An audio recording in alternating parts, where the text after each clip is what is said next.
The Cowboys, an NFC East clash, takes center stage in just a few hours, and we can't wait. Now, to get things started here on NFL Live, exactly as you would expect, Sal Paolantonio is covering the Eagles out in Philly. Sal, what's the atmosphere like at the stadium with kickoff now just a few hours away? Hey there, Laura. Look at this spectacular day for football in South Philadelphia. But I want you to check this out to get the mindset of this town. This was at 5:45 this morning, over 14 hours before kickoff. I was here in South Philadelphia to help the local ABC affiliate kick off the coverage. And I got to tell you, I was shocked to see tailgaters out here in South Philadelphia 14 hours before kickoff. And it has just built over time. The energy here is amazing. Now, that's the mindset of the town. The mindset of the team is a little bit more subdued, set by Jalen Hurts. He said in his final message to the team, it's about togetherness. It's about the evolution of what we learn from one another and what we've gone through together. And this iteration of Philadelphia Eagles, if we have that togetherness, we can carry forward and get another championship here in Philadelphia. Laura? Well, Sal, as you know, defending Super Bowl champions have won 20 of their last 25 season openers. So maybe those Eagles will fare well. We'll pick this game later on in the show. Thanks so much to Sal Paolantonio. Let's carry on here. In Micah Parsons, by the way, 4 seasons in Dallas. He won't be out there tonight. The defense struggled when he was off the field. The Cowboys were much better when it came to pressuring the quarterback. And get this, their defense allowed 4 times as many passing touchdowns per interception when Parsons was off the field. Look who's here. Hey, guys. I got to scoot my chair in. I'm really far away. There you go. Hey. Dan Orlovsky, Peter Schrager, Jason McCourty. By the way, this is our regular Thursday crew, so you're going to be seeing us all together throughout the season. This is it. I really wanted you to leave him hanging, but you didn't. Okay, let's get it going. Peter. You did it. Oh. Dang it. He forced me into it. No Micah on that front for Dallas. What exactly do you expect that unit to look like tonight? You know, they're not exactly shaking in their boots about losing Micah Parsons on defense. I've spoken to some sources in Dallas, and maybe they're just trying to sell it, and maybe they're just trying to cover up an ugly wound by making it seem better than it is. They like their signing of Dante Fowler.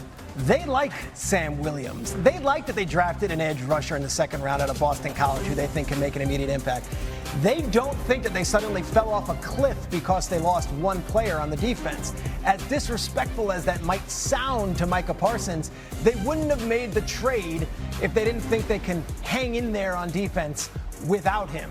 I am fascinated to see how that goes. We'll check the stats at the end of the season, but I do know at least one of us at this table picked Micah Parsons to be the Defensive Player of the Year this year.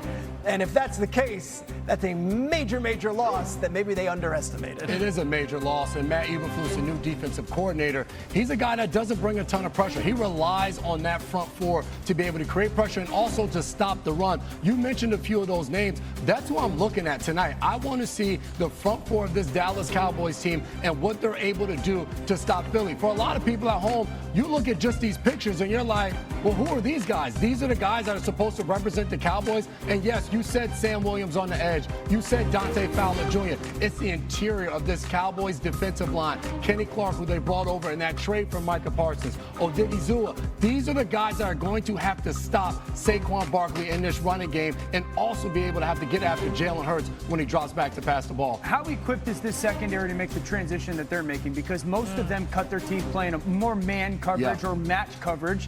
And now Matt Eberflus, to your point, is way more zone-centric. Trayvon Diggs, Deron Bland. How equipped is that group to make that transition? See, I like this group in that type of system because you think about it, Trayvon Diggs, the one thing that we said about him before is he may end up getting 2 picks in a game, but he may give up a double move because his eyes and his instincts. Deron Bland, when he led the league in pick sixes and picks, that was what? Eyes on the quarterback, being able to make plays. So I like them in this system. Diggs hasn't played and practiced a lot in the preseason, so how fast can he catch up will be a big question mark. Interesting. Dan, with Kellen Moore now gone, the Eagles offense has a new OC in place, Kevin Patullo. What kind of questions do you have about his impact tonight? Well, I think, first of all, it starts on the interior of their offensive line. You know, Landon Dickerson just had knee surgery, and then Mekhi Becton, who was a human mover, is not there. So there's a little bit of maybe newness, and then also how healthy is Landon Dickerson. And then when it's specific to Kevin Patullo, I would say this. Kellen Moore last year was great at just committing to the run and almost being hard-headed of it. And that takes discipline. that takes being in the fire of it and just, nope, this is who we are. Does Kevin Patullo have that same discipline? How does he force the ball to A.J. Brown or feed the ball to A.J. Brown? How does he make sure that there's a simplistic element to his route concepts? What's new? I think another thing is the Eagles were great at last year. Like, they would start a drive and they would hit a big play. They would just cut a line of scrimmage and almost run the same exact play. And so does Patullo have that as well? What's the wrinkle? There's a little bit of unknown. It's so inside baseball, but you look at it, you've got this unknown at pass rusher for the Dallas Cowboys and this unknown on the offensive line on one side of it. So tonight we'll know. We'll know. If they're coming in there and you're seeing Sam Williams and Dante Fowler in the backfield all afternoon, you're going to say, okay, this might be an issue for the Eagles. If they're not getting in there, this could be a long season for Dallas. Yeah. Landon Dickerson, by the way, a couple days ago, full participant in practice, all signs point to him being good to go. I know. We thought when we saw the injury, we're like, there's no way, but here he goes. All right, let's get to our top stories with Adam Schefter joining us here now. Adam, Micah Parsons not playing in tonight's game for Dallas after being traded to Green Bay last week, but your reporting today says the Packers weren't the only team with serious interest. What do we need to know? Well, Laura, you heard Peter say the Cowboys aren't exactly sweating losing Micah Parsons, but I could tell you there was a team that really wanted to add Micah Parsons, and that team was in their division, and that team is their opponent tonight, the Philadelphia Eagles. They made overtures to see if the Cowboys would be willing to trade Micah Parsons.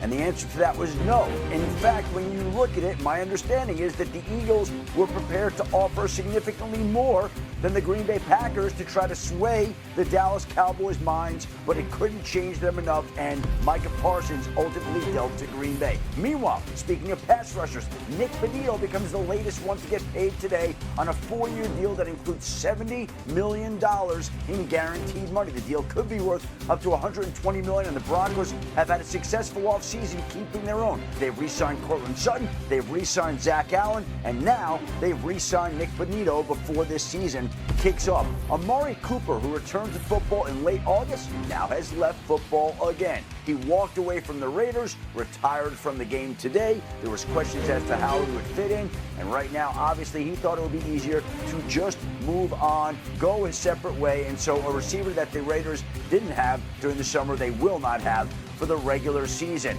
And there will be a big game in Buffalo on Sunday night. Everybody remembers what happened in the playoffs last year with Mark Andrews when he had that devastating drop of a key pass that was pivotal in the Ravens' divisional round playoff loss to the Buffalo Bills. Andrews gets a chance to go back there on Sunday night, make amends, and he'll have the opportunity to do it in a game where it looks like the Baltimore Ravens also will not have their other tight end, Isaiah Likely, who suffered a foot injury earlier this summer, likely not practicing again today, which would be a sign that he's not going to be active on Sunday night. So it looks like Mark Andrews may very well get the chance for a little redemption on Sunday night. All right, more from Adam throughout the show. All the latest news, everything you need to know, he returns. Let's continue on Bills and Ravens. Imagine, sorry, if Micah Parsons was an Eagle? You know what? I'm stuck on that too. I'm thinking about Cowboys fans. Like, are you kidding me? All right, Bills and Ravens. The one thing we'll be watching on Sunday is how effective the Ravens are at getting to Josh Allen, the 2024 MVP, sacked 14 times last year, tied for the fewest in the NFL. Now, as for the Ravens defense, 54 sacks in total, second most in the NFL, their third most in franchise history. So, J-Mac, that Ravens secondary very strong in the back half of last season. What are your expectations for them this week against Josh Allen? Because that's a tough test for any secondary. The question for me this week is how fast can they come together? Kyle Hamilton is the piece there that was there. Marlon Humphrey, Nate Wiggins should take a step in year 2. You're now adding Malachi Starks, the safety that you drafted to come in. He has to play a lot more with Darius Washington going down with a season-ending injury. Then the other cornerback spot, they brought over Jair Alexander, and then Chidobe Awuzie has played really well for them in the preseason. I think the way the secondary is able to play early on, it allows Zach Orr, the defensive coordinator, to dial up different pressures, different games up front to let those guys loose. A rookie by the name of Mike Green. I've talked to Kyle Van Noy about this kid. He said he has elite skills. I want to see what he looks like coming off the edge and what he can do early on for his defense. I know. Some thought the Mike Green pick was kind of a steal too. Yes. It's good for them. All right, Peter. I watched your predictions. Okay, you got the Bills winning the Super Bowl. A lot of negativity from the chat. Hey, Laura will have that burner account ready or something. Yeah, watch out. You need a burner Twitter account. It helps everything. Schrager's smart. Yeah. Let's talk about the Bills' offense. People were kind of surprised they didn't add a big piece on the outside. What do you make of their pass catchers? They last year didn't have that big piece on the outside. When they brought in Amari Cooper, it wasn't exactly like they're bringing in Jerry Rice, and they still managed to have as many passing touchdowns as any team, and Josh Allen played as well as he could. They love Khalil Shakir. They think he is a number one. They are fine with Khalil Shakir being that guy. Keon Coleman now in his second year, and then they brought in Josh Palmer. That is a good trio. You think Dalton Kincaid was a little, banged up last year? He's healthy now. Josh Allen has enough weapons, and that backfield of Ray Davis and James Cook is legit. One of the best offensive lines in football. I have picked the Buffalo Bills to not only win the Super Bowl, but to run away with the AFC. I think they're going to be a powerhouse, and the whole entire conference goes through them. Shakir is going to be one of the reasons why. Dalton Kincaid was a first-round pick? Yep, out of Utah. He's got 4 touchdowns. He was hurt last year. I understand that. He was supposed to change the whole offense. Yeah, 90 catches, 2 catches last year. I mean, like, we're talking about the receivers, 100% agree. We talked about him yesterday. But could you imagine what this offense could get to if he steps forward? If he plays, I mean, I remember coming out of Utah, J-Mac, to your credit, and to your point, he was the bigger Cooper Kupp. He was it was rookie year, Peter, to your point, like he was really impressive. And they used him a lot. So can they, because, Joe Brady, the question is, for me, what's the new wrinkle? What's the new thing you're going to get to? If they can get Kincaid to play to the way